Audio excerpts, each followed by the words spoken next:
안녕하세요. 송샘의 영재놀이터의 송샘입니다. 지난 시간에는 영재들에게 보이는 네 가지 특성인 호기심, 평정심, 뚝심, 이타심 중 평정심에 대한 이야기를 나누어 보았습니다. 아이가 평정심을 유지하기 위해서는 문제 상황에서의 다양한 선택지를 제공하여 지나친 흥분을 사전에 차단하는 것이 중요하다는 말씀을 드렸는데요. 오늘은 그 세 번째 시간으로 뚝심에 대한 이야기를 하려고 합니다. 어렵거나 힘든 프로젝트나 과제를 해내는 최초의 동력은 호기심이지만 결국 이를 끝까지 해내도록 만드는 힘은 위기 상황을 참고 견디는 뚝심이라 할 수 있습니다. 실제로 영재 아동은 일반 아동보다 과제가 주어졌을 때 이를 포기하지 않고 끝까지 수행하는 모습을 보이는데요. 영재 교육에서는 이를 과제 집착력이라 부릅니다. 자, 그럼 오늘도 저와 함께 다이어리를 펼쳐보실까요?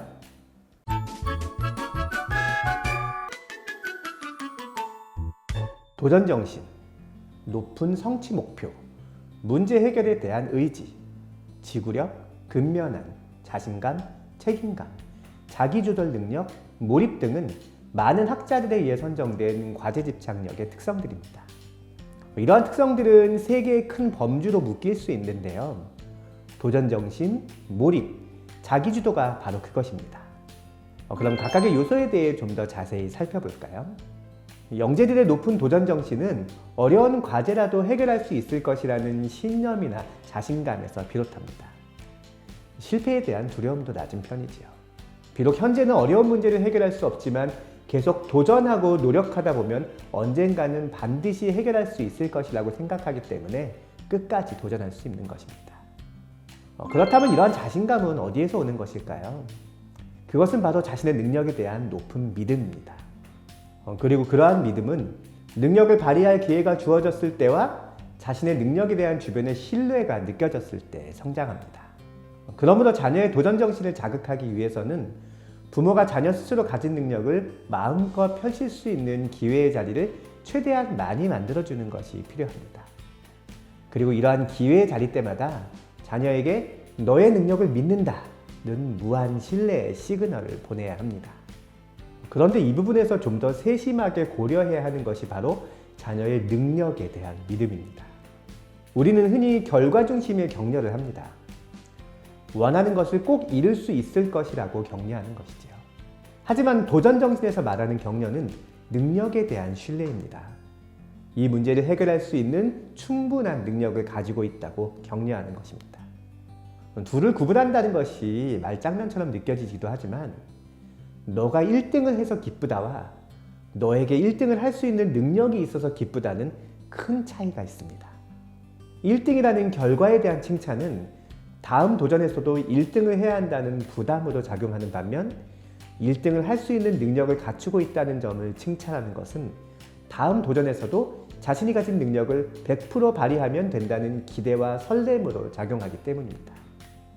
그러므로 자녀를 격려할 때는 결과가 아닌 능력을 지켜 세워주는 것이 매우 중요합니다. 두 번째 요소는 몰입입니다. 몰입은 특정한 대상에 심취하여 깊게 빠져들거나 파고드는 것을 뜻합니다. 흔히 말하는 집중력과 유사하지만 좀 더 높은 수준에 속한다고 할 수 있지요. 그렇다면 몰입의 정도를 정하는 요인에는 어떠한 것들이 있을까요? 몰입은 개인의 능력과 일의 난도에 따라 영향을 받는다고 합니다. 우리는 대상에 대한 흥미나 관심이 몰입을 유도할 것이라 생각하지만 실제로는 능력이 더 큰 영향을 미칩니다. 개인의 능력이 낮은데 일의 난도도 낮은 경우에는 문제 해결이 상당히 더디게 진행되기 때문에 몰입이 어렵습니다. 개인의 능력은 낮은데 일의 난도가 높은 경우 또한 쉽게 포기하기 때문에 몰입을 하기 어렵지요.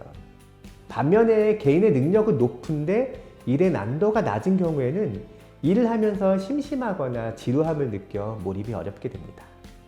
결국 뛰어난 능력을 가진 개인이 자신의 능력에 맞는 어려운 일에 접했을 때 몰입이 이루어진다는 셈이지요. 하지만 능력이 뛰어나지 않은 학생들도 몰입의 경험을 하는 것을 우리는 어렵지 않게 관찰할 수 있습니다. 그 이유는 무엇일까요? 바로 피드백과 목표입니다. 개인의 능력이 높지 않더라도 명확한 목표를 설정하고 있으며 즉각적인 피드백을 충분히 받으면 몰입의 경험이 가능하다는 것입니다. 그러므로 자녀의 몰입을 위해서는 부모가 사소한 아이의 액션이라 하더라도 이에 대한 반응을 최대한 빠르게 충분히 제공해 주는 것이 중요합니다. 세 번째 요소는 자기주도입니다. 다른 사람의 도움을 받지 않고 스스로 문제를 해결하려는 경향이지요. 그렇다면 영재들의 자기주도성이 높은 까닭은 무엇일까요? 첫째, 영재들은 쉽고 편한 방법보다는 수고롭더라도 어렵고 까다로운 방법을 기꺼이 선택하려고 하는 성향이 있습니다. 너무나 쉽게 답이 보이는 과정에는 흥미를 느끼지 못합니다. 귀엽고 복잡하고 어려운 방법으로 문제를 해결하려고 하죠. 둘째, 문제 해결에 장시간이 소요되는 것을 두려워하지 않습니다. 대부분의 아이들은 문제 해결에 시간이 오래 걸리는 것을 참지 못합니다. 그래서 금방 포기해버리죠. 하지만 영재들은 문제 해결의 실마리가 보이지 않는다고 해서 금방 포기하지 않습니다. 오히려 이런 상황을 즐기죠. 이렇게 문제 해결의 고된 과정에서 느끼는 쾌감이 자기주도의 원천입니다. 그러므로 부모는 복잡하고 어려워 해결에 오랜 시간이 소요되는 문제를 과감하게 자녀에게 던져줄 필요가 있습니다. 아는 길도 돌아가라는 옛 명언처럼 말이죠. 그런데 언제부턴가 우리는 아이들에게 항상 쉽고 빠르고 편하게 문제를 해결하는 방법만이 중요하다는 교육을 해왔습니다. 그런데 가장 쉽고 빠르고 편하게 문제를 해결하는 방법은 누군가가 알려준 것을 그대로 따라하는 것입니다. 그 속에 자기주도는 없는 셈이지요. 오늘은 영재 심보의 세 번째 조건인 뚝심, 과제 집착력에 대해 이야기해 보았습니다. 과제 집착력은 크게 도전정신, 몰입, 자기주도의 세 가지 요소로 나누어 생각해 볼 수 있었는데요.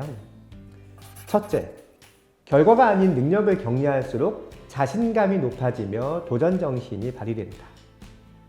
둘째, 몰입의 경험을 위해서는 사소한 반응이라도 즉각적인 피드백을 제공해 주어야 한다.